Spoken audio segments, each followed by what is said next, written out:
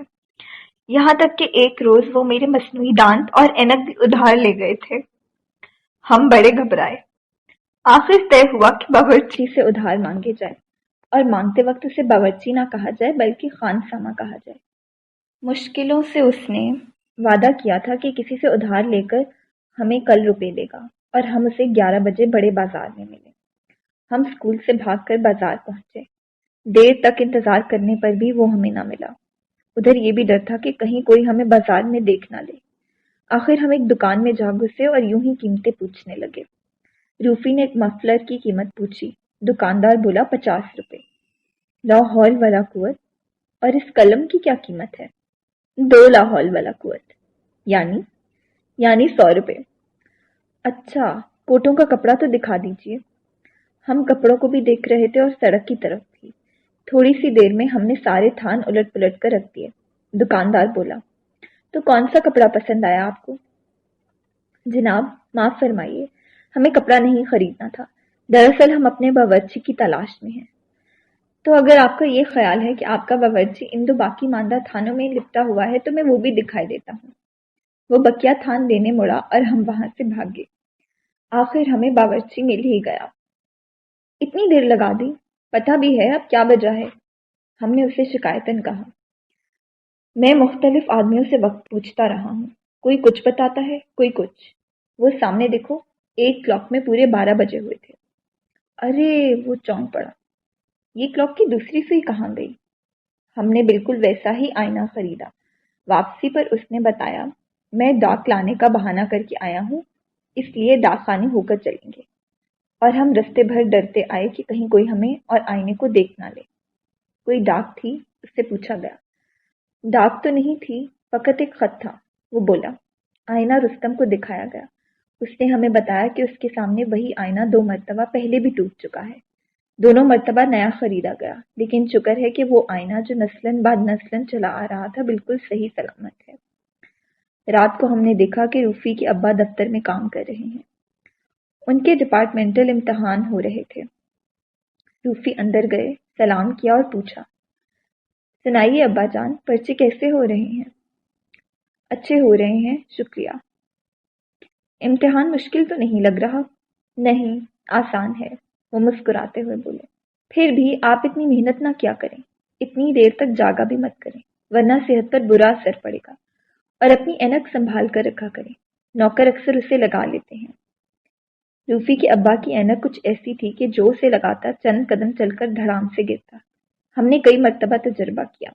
روفی کے ہاں ان کے کئی رشتہ دار ملنے آئے، جن کے ساتھ بے شمار بچے تھے، نہایت شوق اور شریر قسم کے بچے۔ روفی کی امی نے ننھے میاں سے کہا، ننھے، دادی جان کو پیار کرو۔ امی، میرا قصور؟ انہوں نے ٹھنک کر پوچھا۔ اچھا، چلو انہیں اپنا سبق پڑھ کر سناؤ، یا کوئی ضرب المثل ہی سنا دو۔ کل کا کام آج پر مت چھوڑو، ننھے میاں سینہ تان کر بولے۔ غلط ہے، سوچ کر پھر بتاؤ، ان کی امی نے ڈانٹا۔ آج کا کام پرسوں پر مت چھوڑو۔ چلو رہنے دو، ان کی دادی جان بولی۔ اچھا یہ بتاؤ، تم صبح کتنے بجے جاگتے ہو؟ جب سب جاگتے ہیں۔ بچوں کو تو مرغ کی اذان کے ساتھ اٹھنا چاہیے۔ جی ہمارے ہاں مرغی نہیں، تو سورج کی پہلی کرن کے ساتھ اٹھنا چاہیے۔ جس کمرے میں ہم سوتے ہیں اس کا رخ مغرب کی طرف ہے۔ ادھر بچوں نے ہمیں پریشان کر دیا۔ ایک پوچھتا تھا، بھائی جان، چڑیا گھر کو چڑیا گھر کیوں کہتے ہیں؟ دوسرا یہ معلوم کرنا چاہتا تھا کہ یہ چیتے اور شیر وغیرہ سرکس سے پہلے کیا کیا کرتے تھے۔ ایک کا غبارہ اڑ گیا۔ وہ یہ دریافت فرما رہے تھے کہ کشش ثقل نے غبارے کو روکا کیوں نہیں۔ کشش ثقل سے ان کا اعتبار اٹھ چلا تھا۔ ایک بچے نے بتایا کہ اس نے ایک شخص کو دیکھا تھا جس کا نصف چہرہ بالکل سیاہ تھا۔ یہ کیسے ہو سکتا ہے؟ روفی نے پوچھا۔ اس کا بقیہ نصف چہرہ بھی سیاہ ہی تھا، دوسرا بولا۔ ہمارے ماسٹر صاحب بارش میں چھتری استعمال نہیں کرتے۔ تو پھر کیا کرتے ہیں؟ بس بھیگ جاتے ہیں۔ تیسرا بھاگا بھاگا آیا، امی جان، میں نے باغ میں خرگوش دیکھا ہے۔ وہم ہوگا۔ اچھا، تو کیا وہم کی ایک سفید دم اور 2 لمبے لمبے کان ہوتے ہیں؟ ہم تنگ آ گئے۔ عجب گستاخ اور ہونک بچوں سے واسطہ پڑا تھا۔ آخر روفی اور میں اٹھے۔ کہاں جا رہے ہو؟ کسی نے پوچھا۔ باغ میں پھل توڑنے۔ لیکن پھل تو ابھی کچے ہیں، کل ہی تو دیکھے تھے۔ شاید کچھ پک گئے ہوں۔ بیٹھے رہو، پھر کبھی دیکھ لینا۔ اور ہمیں بیٹھنا پڑا۔ ایک بزرگ فرما رہے تھے، جب میں چھوٹا سا تھا تو اس قدر نحیف تھا، اتنا کمزور تھا کہ میرا کل وزن 4 پاؤنڈ تھا۔ مجھے دنیا بھر کی بیماریوں نے گھیرے رکھا۔ تو کیا آپ زندہ رہے تھے؟ ایک ننھے نے دریافت کیا۔ ایک خاتون فرما رہی تھی، اس وقت اپنے ملک میں ہم جاگ رہے ہیں، لیکن امریکہ کے بعض حصوں میں لوگ سو رہے ہوں گے۔ سست الوجود کہیں گے، ایک اور ننھے نے بات کاٹی۔ آئس کریم جلدی سے کھا لو ورنہ ٹھنڈی ہو جائے گی، ایک طرف سے آواز آئی۔ یہ کافی تو جلی ہوئی ہے، دادی جان ننھے میاں سے پوچھ رہی تھی۔ کیوں ننھے، یہ سڑک کہاں جاتی ہے؟ جی جاتی واتی تو کہیں نہیں، ہر صبح مجھے یہیں ملتی ہے، اگر رات کو کہیں چلی جاتی ہو تو پتہ نہیں۔ مگر یہ وہی سڑک تو ہے جو نیلی سڑک سے جا ملتی ہے اور پشاور جاتی ہے۔ تو پشاور سے واپس کون سی سڑک آتی ہے؟ ایک ننھے نے پوچھا۔ ہمارے ماسٹر صاحب کی سالگرہ ہے، انہیں کیا تحفہ دیا جائے؟ آواز آئی۔ ایک کتاب دے دو۔ مگر ان کے پاس ایک کتاب ہے، دادی جان نے پھر ننھے سے سوال کیا۔ وہ جو سامنے جانور چر رہے ہیں، کتنے ہیں؟ 22۔ کچھ دیر کے بعد جواب ملا۔ شاباش، اتنی جلدی تم نے کیوں کر گن لیے؟ بالکل آسان ہے، پہلے جانوروں کی ٹانگیں گن لی، پھر 4 پر تقسیم کر دیا۔ ایک صاحب جو غالباً شکاری تھے اپنی آپ بیتی سنا رہے تھے کہ کس طرح وہ جنگل میں چھپتے پھر رہے تھے اور ایک شیر ان کا تعاقب کر رہا تھا۔ بچے طرح طرح کے سوال پوچھ رہے تھے۔ شیر کا رنگ کیسا تھا؟ آپ کی شیر سے دشمنی کیا تھی؟ شیر موٹا تھا یا دبلا؟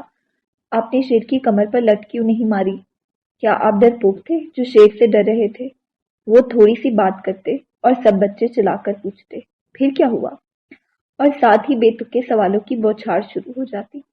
وہ بالکل ہی تنگ آ چکے تھے۔ ایک مرتبہ بچوں نے پھر پوچھا کہ پھر کیا ہوا؟ پھر کیا ہونا تھا؟ وہ اپنے بال نوچ کر بولے، پھر شیر نے مجھے کھا لیا۔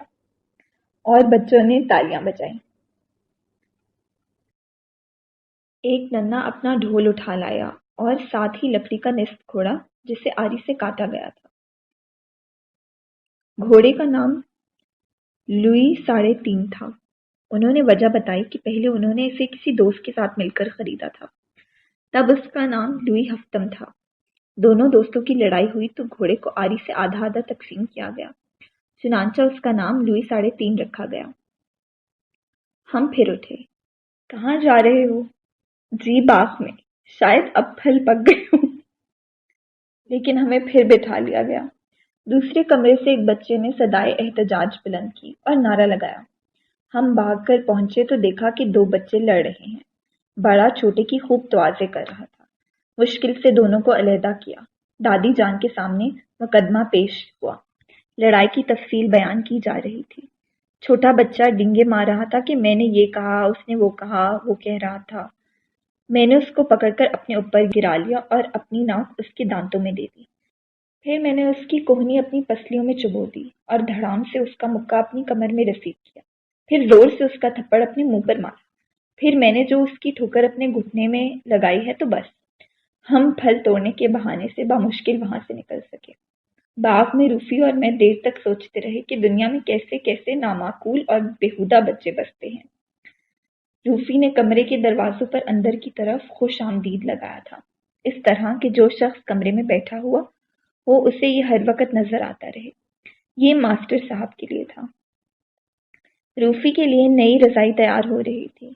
انہیں رضائی کے نقش و نگار بے حد پسند تھے، اس لیے انہیں دیکھ کر روفی کو مغل آرٹ یاد آ جاتا تھا۔ ابھی اچھی خاصی گرمیاں تھیں، لیکن رات کو وہ پنکھا چلا کر رضائی اوڑھتے تھے۔ ایک اور امتحان آ رہا تھا۔ ہمیں زائد کام کرنے کو کہا گیا۔ رستم پوچھنے لگا، اتنے پریشان کیوں ہو؟ روفی بولے، کیا بتائیں، صبح کام، شام کو کام، کام کام، تنگ آ گئے ہیں۔ اتنا کام کب سے شروع کیا؟ کل سے شروع کریں گے۔ رستم پڑھا لکھا تھا۔